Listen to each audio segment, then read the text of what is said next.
जगत के वर्तन में खटपट होती है, तो जगत के वर्तन के साथ आपको माध्यस्थता का व्यवहार रखना पड़ेगा, तब कहीं आप समाधि की साधना कर सकेंगे।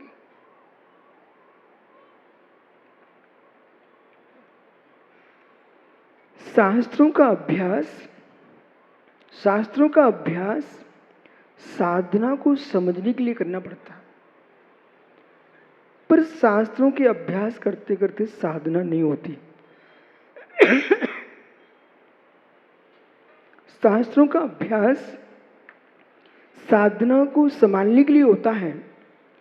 अभ्यास करते करते कहीं शास्त्र पढ़ते पढ़ते अपने आप को समाधि मत मान लेना, ये अभ्यास चल रहा है। पाक शास्त्र पढ़ करके रसोई नहीं बनाया जाता, पाक शास्त्र अनुभव के लिए पढ़ना पड़ता है। रसोई तो आप अपने अनुभव से बनाएंगे। आयुर्वेद शास्त्र अनुभव के लिए पढ़ा जाता है। आयुर्वेद शास्त्र पढ़ते पढ़ते उपचार नहीं होता, उपचार के समय आपका अनुभव काम में आता है।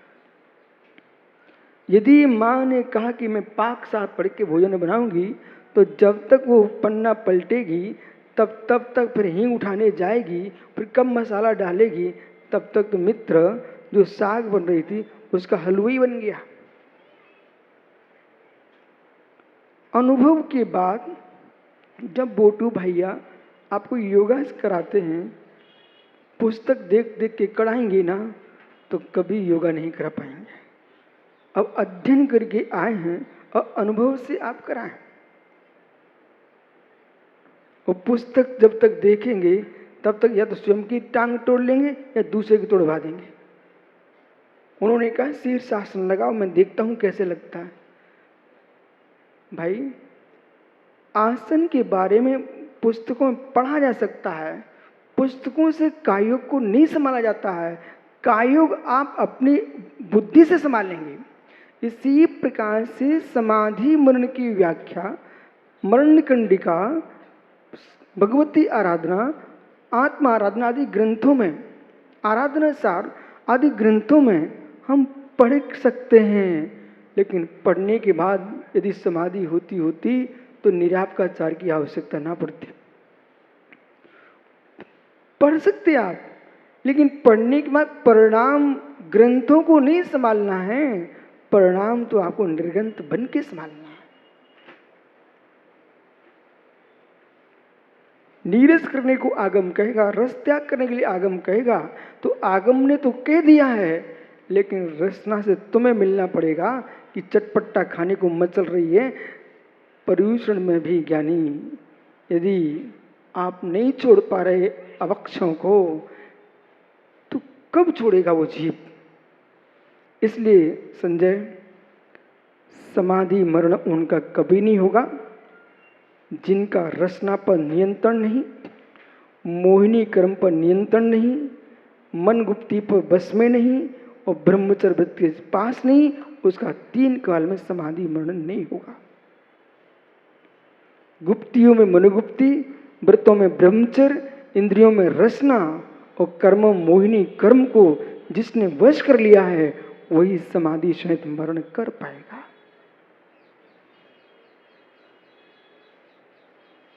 किसी आचार्य के पास सैया संसार को ग्रहण करके और मनी मन में विकल्प संकल्प चलते रहे, लोक में प्रसिद्धि हो सकती कि संलेखना चल रही है, पर संलेखना मित्र लेटना मात नहीं है।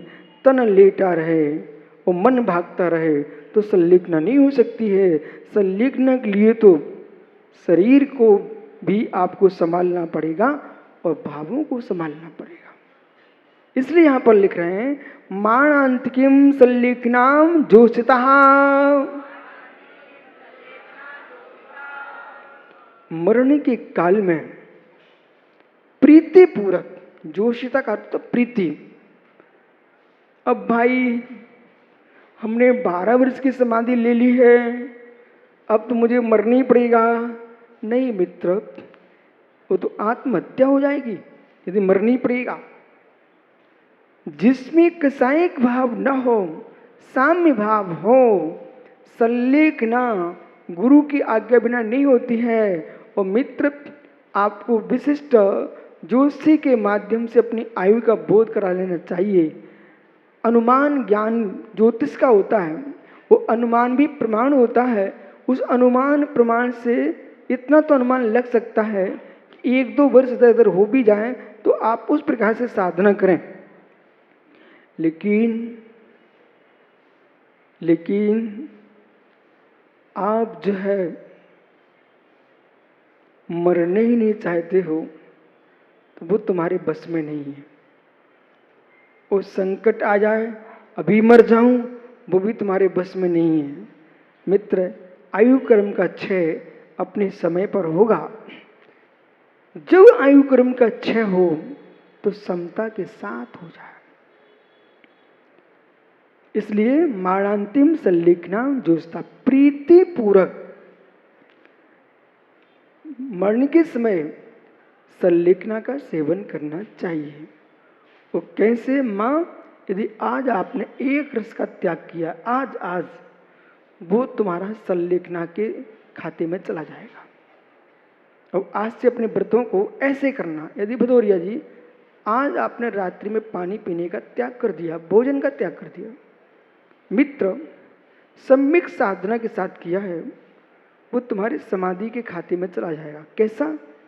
कि यदि आपने आज रात्रि भर पानी जल नहीं पिया, वो कितनी तृष्णा सताए, भूख सताए, तब भी समता से सहन कर लिया, तो मैं समझ लेना हम अंतिम समय भी परिणामों को संभाल सकते हैं। और ऐसा अभ्यास बढ़ाते जाना चाहिए। और ऐसा समय आया है कहीं 2 दिन भी भोजन नहीं मिले तब भी शांति सहन कर लेना, 3 दिन भी नहीं मिले शांति सहन कर लेना। इसलिए बीच में जो उपवास होते हैं, नीरस किए जाते हैं, एकासन किए जाते हैं श्रावकों के, ये सारे के सारे समाधि का अभ्यास है। रसना पर नियंत्रण। और मुख्य विषय, घर के बेटे ने गाली दे दी हो, उसमें शांति से, पुत्र है सो बस नहीं चल रहा, वो समाधि नहीं कहलाएगी। कितनी बस चलता हो, ठीक। इसकी उपादान में ऐसे ही था, ये मेरे परिणाम खोटे करना चाहता है, लेकिन गाली देना इसका उपादान है। इसकी गाली से परिणाम मुझे बिगाड़ना नहीं बिगाड़ना, ये मेरा उपादान है, मेरी योग्यता है। सबसे पहले आचार है अपने शिष्यों के ताने बानों से समता रखें। पिता है अपनी संतान के ताने बानों का से समता रखें। घर के लोगों के सहन करना ये बहुत बड़ी साधना है। बाहर के लोगों को सहन करना बहुत सरल काम है, बहुत सरल काम है, सहज। तनाव में, आपकी भाषा में डिप्रेशन में जाके मौन ले लेना वो समाधि नहीं है, हीन भावना है। अपने चित्त को खिन्न होने नहीं देना, अपने चित्त को खिन्न होने नहीं देना, और अपने जीवन में से छतरी लेके चलना। चाहे धूप हो चाहे पानी गिरे, छतरी दोनों से तुम्हारी रक्षा करती है। ऐसे समता की छतरी, गाली हो चाहे प्रशंसा हो, दोनों से तुम्हारी रक्षा करती है। इसलिए मरण के समय प्रीतिपूर्वक समाधि धारण करना चाहिए। शंका कांक्षा विचक्षण दृष्टि प्रशंसा संबंध दृष्टि रहती चारा।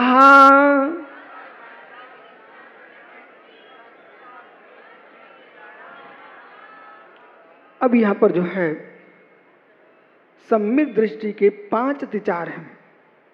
शंका, पहला अतिचार, यदि आपने सम्यक श्रद्धा को प्राप्त कर लिया है तो मित्र, जिन बच में शंका न धार, जो आगम में लिखा है, सच्चे निर्गंत वीतरागी गुरुओं ने आपको समझाया है, उन वचनों पर शंका खड़ी नहीं करना चाहिए। अपनी प्रज्ञा को विकसित करो, अपने क्षोभसम को बढ़ाओ जिससे आपको समझ में आने लग जाए। आपको समझ में नहीं आ रहा है तो ये शब्द का प्रयोग मत कर लेना, क्या मालूम है सही है कि नहीं। ऐसा कहना जो भगवत वाणी है वो ध्रुव सत्य है, ये मेरा क्षोभसम है कि मेरी समझ में नहीं आ रहा है। ज्ञानी संजय, कितने तुम ज्ञानी हो, अभी भी मेरे पास ऐसे आगम हैं जिनका प्रश्न तुमको समझ में नहीं आएगा, नहीं आ सकता, इतने कठिन शास्त्र हैं। तो वहां श्रद्धा से सिर टेकना। जब षटखंडागम की वाचना होती थी टीकमगढ़ में, दरबारलाल कोठिया, न्यायाचार, बीना, वे वाचना के कुलपति होते थे। आचार्य श्री वाचना करा रहे थे, हम लोग सब सुनते थे। ऐसे ऐसे गहन सूत्र आते थे तो आचार्य महाराज कहते, पंडित जी श्रुति सुखद, मतलब कान पवित्र हो रहे हैं, विकल्प नहीं करो, पढ़ते चलो, आगे बढ़ते चलो। कितने ऐसे विषय होते थे, पंडित साहब स्वयं कहते, बोले महाराज जी हम तो बाँच रहे हैं, भाषा का ज्ञान है, इन सिद्धांतों में प्रवेश नहीं है मेरा।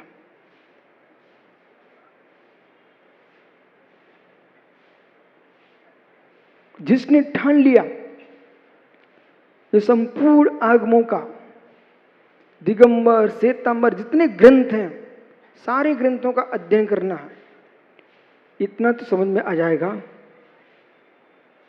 कि भगवत वाणी कितनी विशाल है।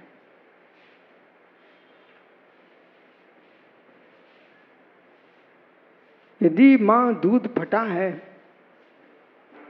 फट गया तो फटा है ठीक, पीने योग्य नहीं है, पर उस फटे दूध से इतना ज्ञान तो हो जाता है कि कितने पात्र में भरा है,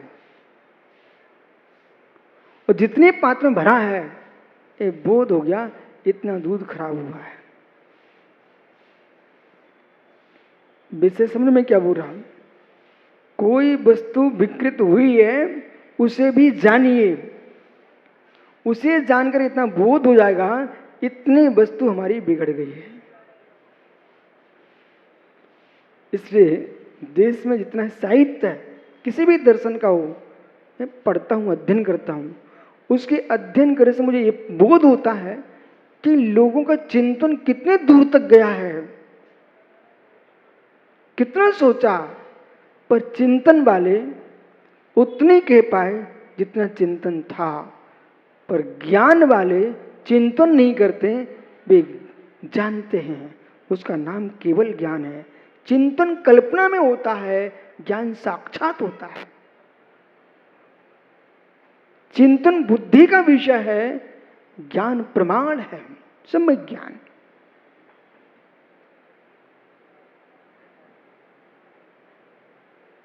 इसके बारे में आप सोच रहे हो तो कुछ भी सोच सकते हो क्योंकि छद्मस्त हो, पर इसका क्या बनाना है और शिल्पकार जान के बैठा कि मुझे ये आकार देना है, उसे सोचने की जरूरत नहीं है।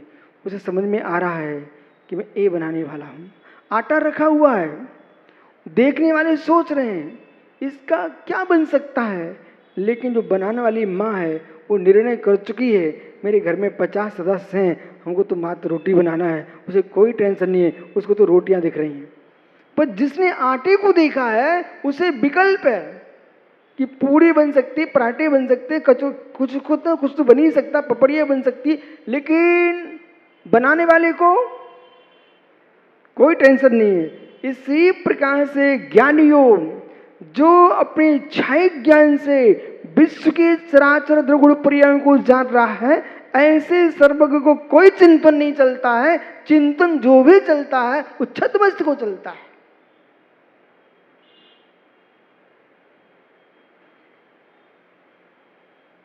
जितना गहरा आगम का बोध होता जाएगा और तत्व का गंभीर निर्णय होता चला जाएगा, आपको समझ में आता चला जाएगा, ओहो इस विषय पर हम क्या सोचते थे, सोचने की जरूरत क्या है, पहले से सोचा रखा हुआ है।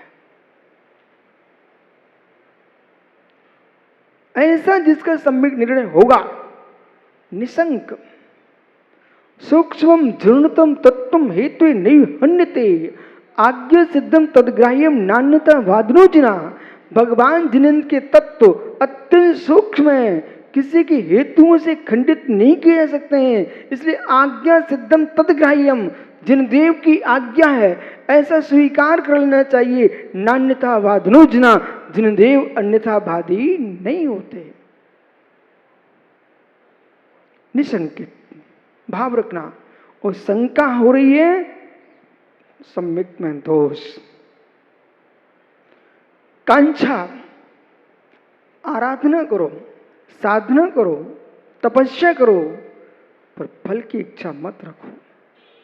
निष्काम भक्ति, निष्काम आराधना, आकांक्षा सम्यक का दोष है।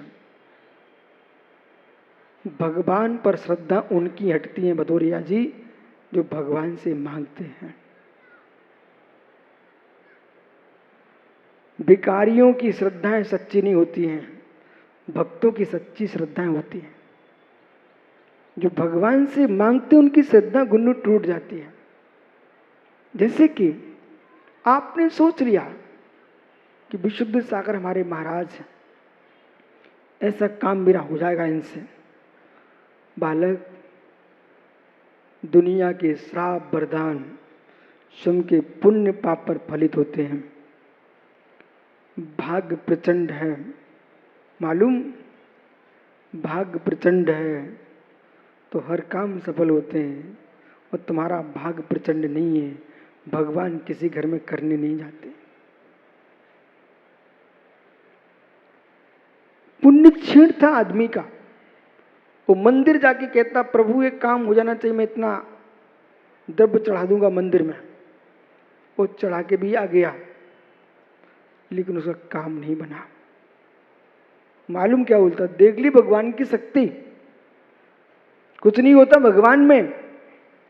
हे मित्र, बे अतुल बल के धारी तीर्थंकर परमेश्वर भगवान जिनेश्वर, तुम्हारे पुण्य क्षीणता से उनकी शक्ति को तुम क्षीण मान रहे हो, ये भी तुम्हारी पुण्य की क्षीणता है।